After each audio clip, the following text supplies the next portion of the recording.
everybody. So I don't have much time, but I guess it's great because then I don't have the ability to overthink, and I really want to make this video and get my point across. So I just want to talk very quickly about forgiveness and forgiving yourself, your past of having an eating disorder, because forgiveness, I think, for yourself is very important part of being able to let go of your eating disorder. Because any kind of like anger or resentment, or like feeling sorry for yourself that you had an eating disorder, or like having those negative feelings towards your eating disorder past, and what you did or didn't do, and like it can make it harder to let go. But I just want to talk about the forgiveness.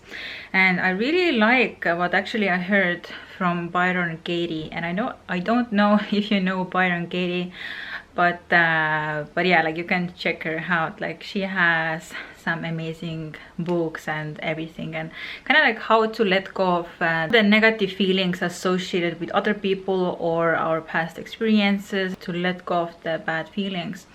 And what she said about forgiveness, I think it was that you are able to forgive when you realize that there is nothing to forgive. And I think like what she meant by it, or it's kind of like my interpretation of the words. And again, I'm not saying that this is like the only right options or whatever, but this is something that really resonated with me.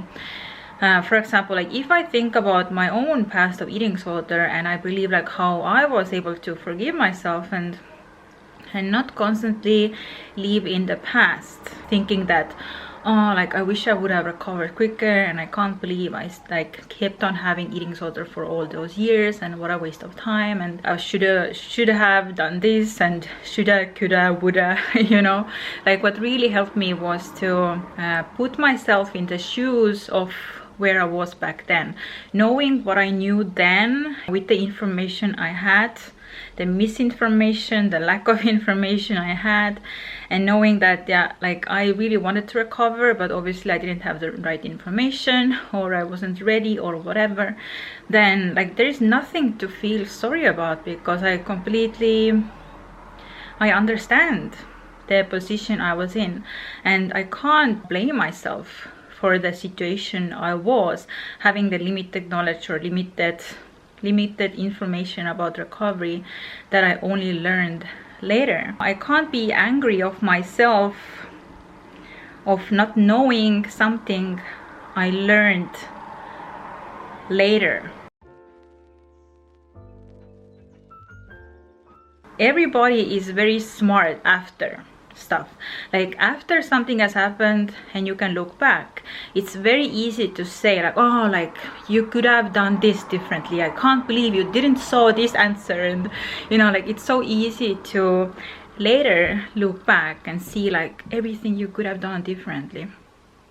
But it's like back then you didn't have all this information, so yeah, like there's nothing to forgive, but to kind of like accept where you were as a person back then with the limited knowledge, and your like everything happened for a reason. You needed to maybe learn something before, and to gain experience in order to be where you are today. Like everything happens for a reason. Even your eating disorder, like everything happened for a reason, and you have to kind of like trust that it happened the way it was supposed to happen. And yeah, like forgive yourself, because there is nothing to even forgive, and let go of the past. And what also helped me to let go of the past and forgive myself was actually to learn something from it, and to see the bright side, or to see the good side of it, and see what did I learn from it, what did I gain from this experience, how the eating disorder actually made me stronger, a better person. So like I have more like positive feelings associated to that part of my life, because I saw it as like important part of who I have become today. Yeah, I really have to go now, but yeah, like a little nugget to your recovery. I hope it was helpful. Okay, bye.